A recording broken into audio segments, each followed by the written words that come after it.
Hello, grumpy old fart here. Um, I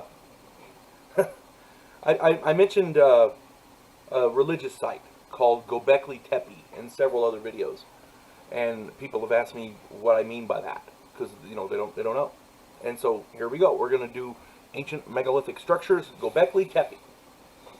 Um, this is one of those sites that just boggles the mind.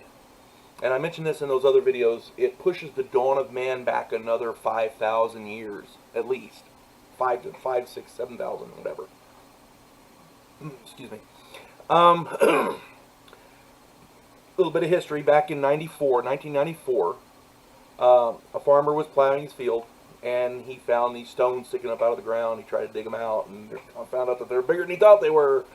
So he starts telling local people, and they call in some archaeologists, and they find this site, Gobekli Tepe. Now, apparently they knew about it for some time, but they didn't think it was, they thought it was just an old campsite or something. I'm not sure what they thought, but they weren't excavating it.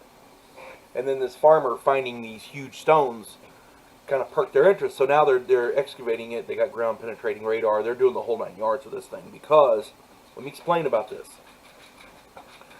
Gobekli Tepe in Turkish means, it's found in southern Turkey, by the way. I don't know if I mentioned that.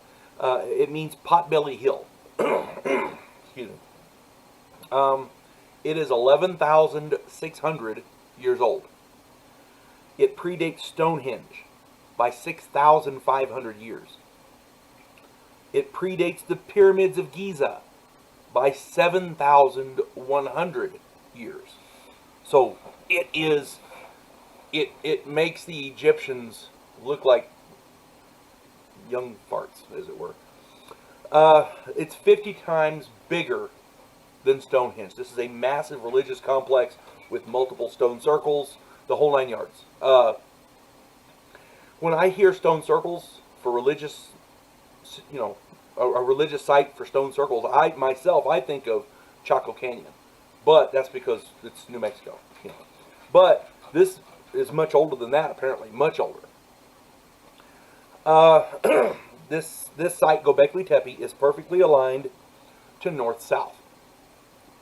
Perfectly aligned.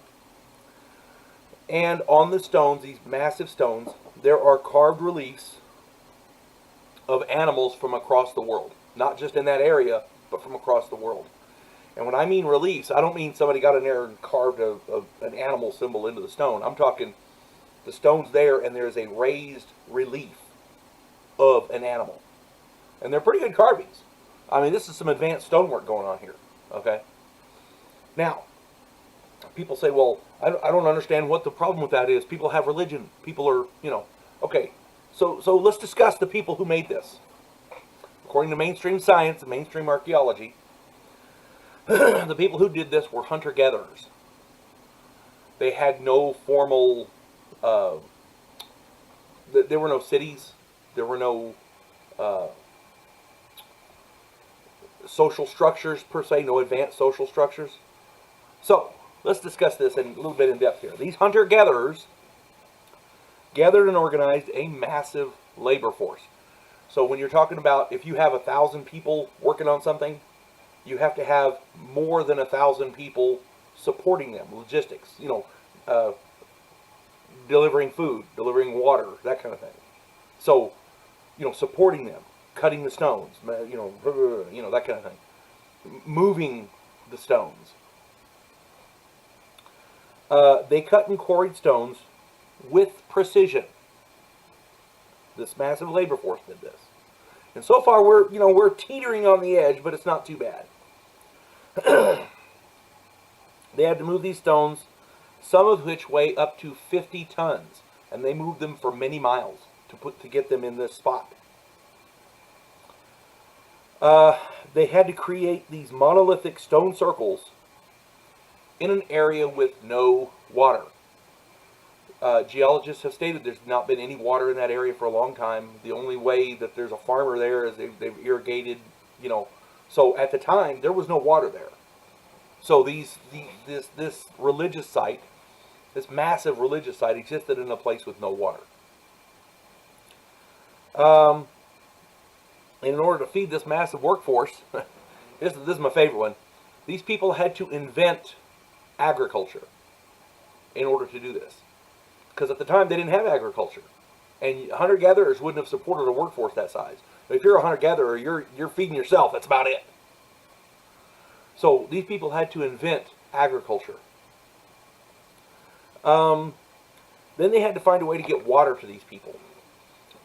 Anybody who's ever hauled water, water weighs a lot. Milk, I think it's, what, 7 pounds per gallon. Water is going to be about the same. So you're talking maybe, in that range. And a person drinks several gallons of water a day. It's, especially in a hot climate like Turkey, where there is no water, you got to haul this water. Not only, keep in mind, you're not only hauling the water for the people working, you're hauling the water for the people who are hauling the water. And, they had beasts of burden, so you got to get them water too. That's a lot of water. Okay? That's a massive, massive undertaking. Lots of people involved in this. Lots of animals. And if they didn't have beasts of burden, it makes it even worse. Because you got people hauling water. Clay pots or whatever. I'm just saying. And here's the worst part. They did all this without written language. They did not have written language at the time. So all orders were verbal. And, you do this, you do that kind of thing. As opposed to, we're going to make a list of stuff we got to get done, fellas, and here's what we're doing. Everybody take a task and go. No, there was no written language. All right. Gobekli Tepe is a massive religious site. It was in use for upwards of 2,000 years. Up to 2,000 years. And it was a massive religious site, multiple temples, all involved in it. Like I said, 50 times bigger than Stonehenge. And it was carefully, when they were done with it, they carefully covered it in with dirt to preserve the site. These hunter-gatherers did that. Okay? This is not willy-nilly. There was carefully done, carefully preserved. That's why it's in such great shape. To date, archaeologists have excavated about 2% of this site. And every time they find something new, it's just amazing. This site pushes the dawn of man on this planet back at least 5,000 years. And archaeologists are baffled. They have no clue. Why? Because their paradigm of what they've been teaching for decades, this is so far outside it, they have no clue what they have no idea. I keep saying it, and I'll say it again. When scientists tell you they know everything, take a step back, because they don't. Them science books keep updating, and it's ridiculous what they don't know. My opinion now, we have 3 possibilities. 1, our ancestors were much more advanced than what we're told. These people that did this, according to mainstream science, were hunter-gatherers without agriculture, without the written language. Little clans running around trying to find food and survive. Well, those people could not have built this. So either we were more advanced than what the scientists believe, or our ancestors had help. And like I said, maybe there was an advanced culture that did it and then disappeared. Somehow, some cataclysm or whatever. I don't know. Maybe there was aliens. I don't know. But somehow or other, this site got built. And if it wasn't the hunter-gatherers that the scientists claimed they were, who was it? The third option is someone else completely built Gobekli Tepe and then just left it there. Which raises the question, who? If it wasn't humans, it had to be somebody else. At this point, the Navy has announced that UFOs are indeed real.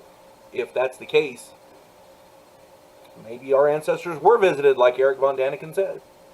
Who knows? Again, 11,600 years, we don't know what was going on back then. The fact that this exists and scientists are baffled tells you they don't know what happened back then. There's bumfuzzled as we are. My point is, this is something that can't be explained, yet it needs to be explained. Our origins, our history is important, because if we don't know where we came from, who are we? You folks have a good day. God bless one and all.